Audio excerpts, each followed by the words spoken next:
కీర్తన గ్రంథం 104వ అధ్యాయం 2వ వచనం చూడండి. వస్త్రము వలె వెలుగును, ఏంటట? వస్త్రము వలె వెలుగు, వస్త్రము వలె వెలుగు. సింహాసనం మీద కూర్చున్నది యేసుక్రీస్తు అయితే ఆయన ధరించుకున్న వస్త్రం ఏంటట? వెలుగు. దేవాలయం బాగా వినాలి. దేవాలయం ఆయన వెలుగుతో నింపబడాలంటే ఆయన మహిమతో నింపబడాలి. అప్పుడేనండి పద్ధతిగా ఉంటారు. అప్పుడేనండి 100 మంది కాదు, 200 మంది కాదు, 6,000, 7,000, 50 లక్షల మంది ఉన్న, 20 లక్షల మంది ఉన్న ఇశ్రాయేలీలు అంత ఖచ్చితంగా ఎలా నడవగలిగారు?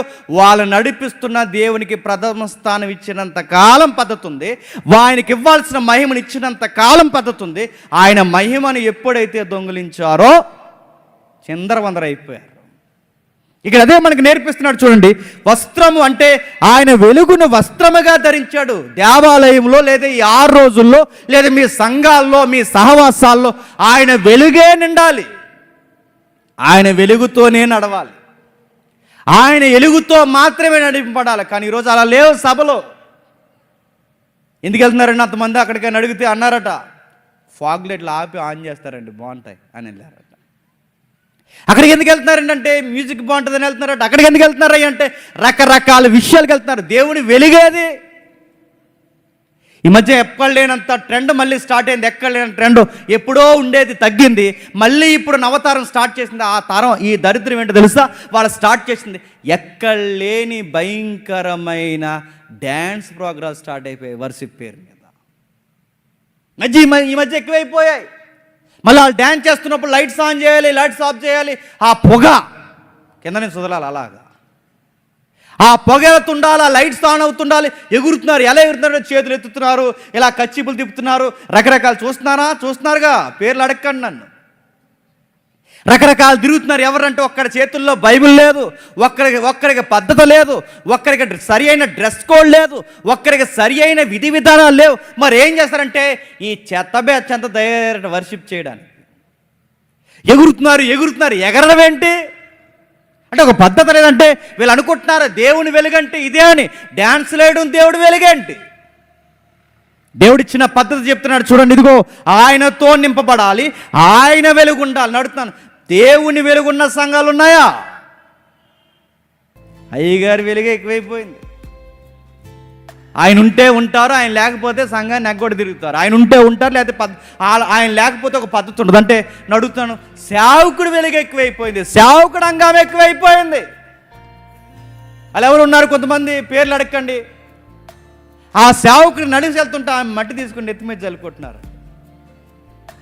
దేవుడు వెలుగు లేదు.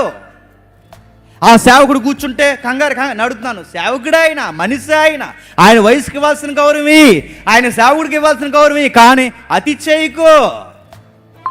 దేవుని మహిమను మళ్ళీ చెప్తున్నాను, దేవుని మహిమను ఉండాలి, నలుగురితో ఉండాలి, నలుగురు కూర్చోవాలి. నడుతున్నాను. సేవకుడైతే ఆయన చెప్పులు తీసి నెత్తి మీద పెట్టుకుంటారా? సేవకుడైతే నేను చాలా కాలం క్రితం చెప్పాను, మళ్ళీ ఒకసారి మీరు చెప్తాను వినండి. సేవకుడు అన్నవాడు నా బైబిల్ నేను తెచ్చుకోవాలి. తగునమ్మా అని ధైర్యపోతారు నా బైబిల్ మోయడం. కానీ నేను కదా పోల్చుకుని చెప్తున్నా. నేను చేయలేదా అని అడుగుతున్నాను. నేను నాకు చేయలేదా, నాకు ఓపిక లేదా, నాకు వాటర్ బాటిల్ మోసేది ఒకరు, నా బ్యాగ్ మోసేది ఒకరు, నా బైబిల్ మోసేది ఒకరు. నడుతున్నాను. ఏ వెలుగిస్తున్నావు సంఘానికి? సెలబ్రిటీ పోజు కొడుతున్నావా? సెలబ్రిటీ పోజులు కొట్టుకుంటూ తిరుగుతున్నావా? నువ్వు సేవకుడివేనా? నీకు బాడీ గార్డ్స్ దేనికి? నడుతున్నాను. అంతమంది నీ మీదకి వచ్చి పడిపోయి అంత బాడీ గార్డ్వా?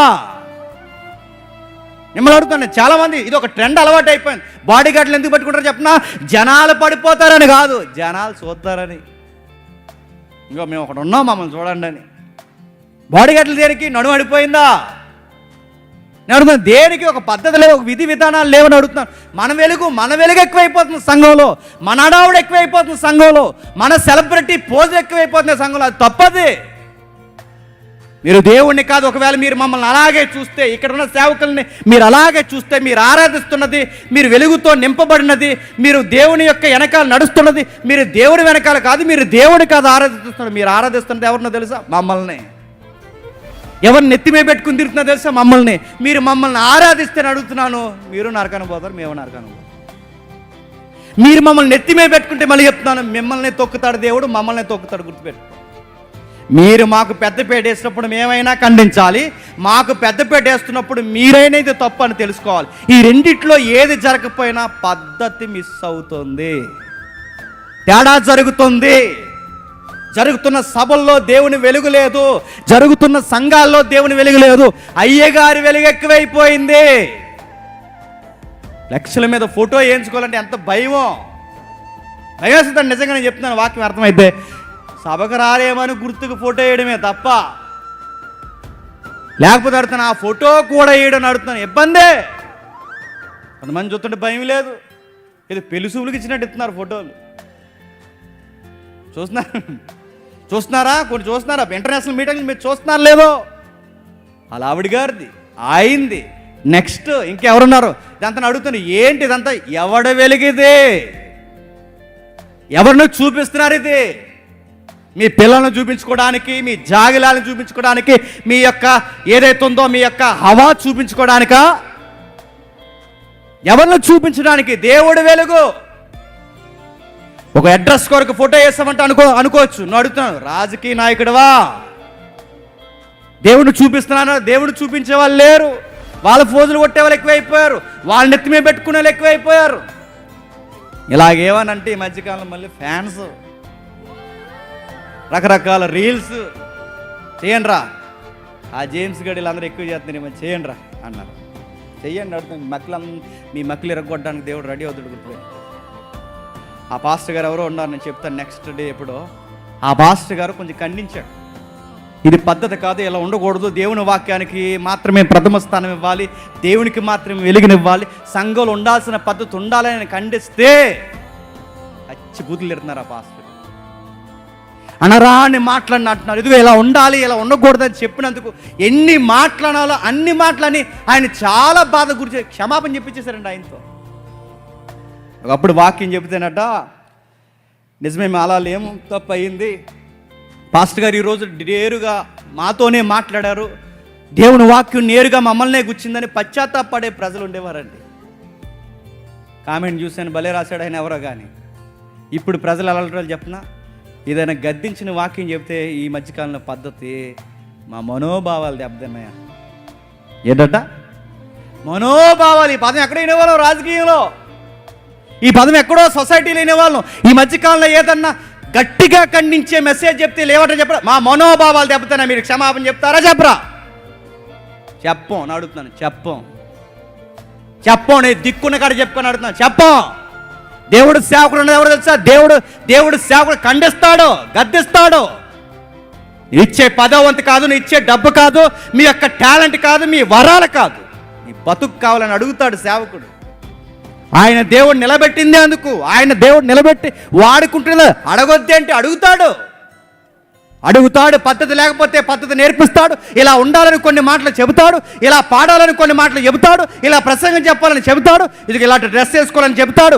ఒక్కటేంటి ప్రతీదీ చెబుతాడు. మనోభావాలు అయితే పో బజార్లో తిరిగి, నిన్నెవడు రమ్మన్నాడు సంఘానికి? పో బయటికి పో, సంతలో ఉండాలి, నిన్నెవడు రమ్మన్నాడు సంఘానికి? మనోభావాలు ఉండవు. అన్ని భావాలు కప్పెట్టుకొని, అన్ని అహంకారాలు తగ్గించుకొని ప్రతిరోజు సిలువెత్తుకున్నవాడే సంఘంలో ఉండాలి. దేవుని వెలుగులో మాత్రమే నడవాలి. ఎవరికి కావాలి నీ మనోభావాలు? రాజ్యాంగంలో రాశారని మనోభావాలు ఎవరికి కావాలి? నీ మనోభావాలు అడుగుతున్నాను నేను. దేవుడు చెప్తున్నాడు చూడండి, యెషయాకు రాస్తున్నాడు, ఇదిగో ఆయన చొక్కా అంచులో. ఏంటి ఆయన చొక్కా? ఆయన వెలుగే ఉండాలి.